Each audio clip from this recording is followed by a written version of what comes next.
ادیره ته چې سړی ورشي او یو آیات کرسی وای نو سلویخت ورځې د هغې ادیرې نه عذاب اوچت شي یو آیات کرسی چې اوس دا پته خو مغه خلقو ته به لګي چې کوم لاندې پراته دي او تاسو ور روان یئ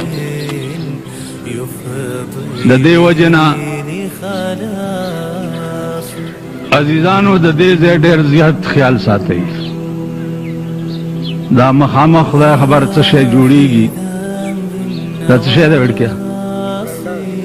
ها برنډه ها ها ها ها نو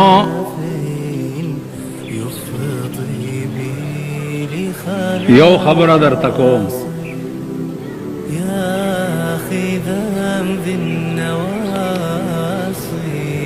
چې دا درې ورځې د حکومت سره په جګړه تېرې شوي دي د اختر په مسله کې فیصله یې دا وکړه چې دا ملیان ټول ونیسئ چې دا د اختر فتوه چا ورکړې ده نو په هغې اول دستخط زما و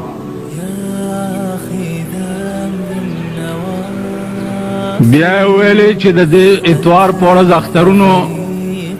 چې جوماتونو کې مونځونه څوک کوي تالې ورته ولګوئ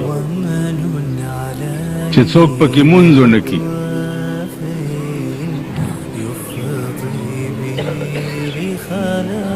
ما ورته وویل چې جوماتونو ته تالې لګي ټول ملیانو ته مې اعلان وکړو چې ووایئ چې مونږ به په سړک مونځ کوو په ځمکه جماعتونو کې اډو مونځ نه کوو بس یخ شو لاړو په ابټاباد کې کېناستو تر دې پورې م ویلي شوي وو چې دی درې ته به ځي نو د متنو یا د ډبرې تاڼې نه یې واپس کوي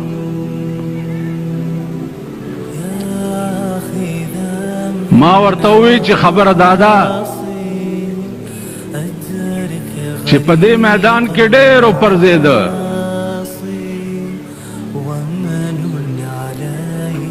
او انشاءالله ستا هم ورځې لګي دي داسې خړ مخ به ګرځې لکه دا نور چې خړ مخ ګرځي او څوک پې سلام نه اچوي عزیزانو ستاسو دوا ده په 50-60 کاله کې که په پېښور کې ما د چا د واده روټۍ خوړلي نو د ټول پاکستان غول به مې خوړلي دا تاسو چې ورته خوشحالېږو که نه سنت ورته تازه واخلو دې ودونو له په 50-60 کاله کې یا به ما د زامنو د واده ټیکالې په پېښور کې ور کړي وي نو زه به د مسلمان بچی نه وم که لوڼې مې واده کړي دي او که زامن مې کړي دي ټول تاسو له ایمو د نږدې کړو والا وله پته ده دا مې دې ته بار بار ویلي دي چې په واده کې ټول در آدم خیل له ټیکاله ور کې و په خپله در باندې انقلاب راغی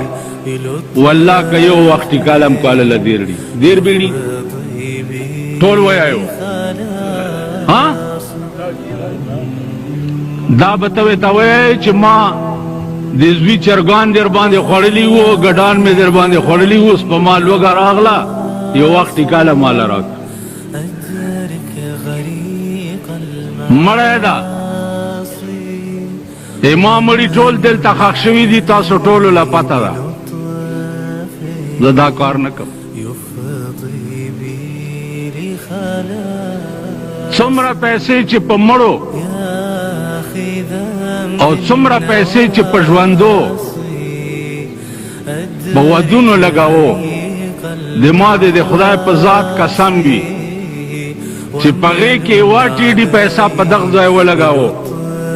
و دا ځای تر څو پورې آباد وي نو دې هدیرې له به ثواب یې د ځای نه ګرځي خدای دا چې د تاسو نه عقل اخسته دا کله در باندې ملیشه در باندې راوستې وه څه حال مو نه یو پکې مال راغی پېښور له وایي چې داسې چیغې خو یې نه والې په هغه اولاد کې کنه ازوای مې نیولی نو داسې چیغې خو یې نه والې په اولاد کې یو مې ورور نیولی ده ما چې زه خو شپږ ځله نیولی یم دې دله حکومت ما خو چیغې نه دي ویلي ما خو 50 کاله وشو چې دولت د اوس نه بغیر بل ټکی نه ده کړی ما دا ملک منلی نه ده په هغې ریتې به منم چې په کومې ریتې د دې ملک قانون قرآن شي قانون پکې د پیرنګي ده قانون پکې د لاډ میکالې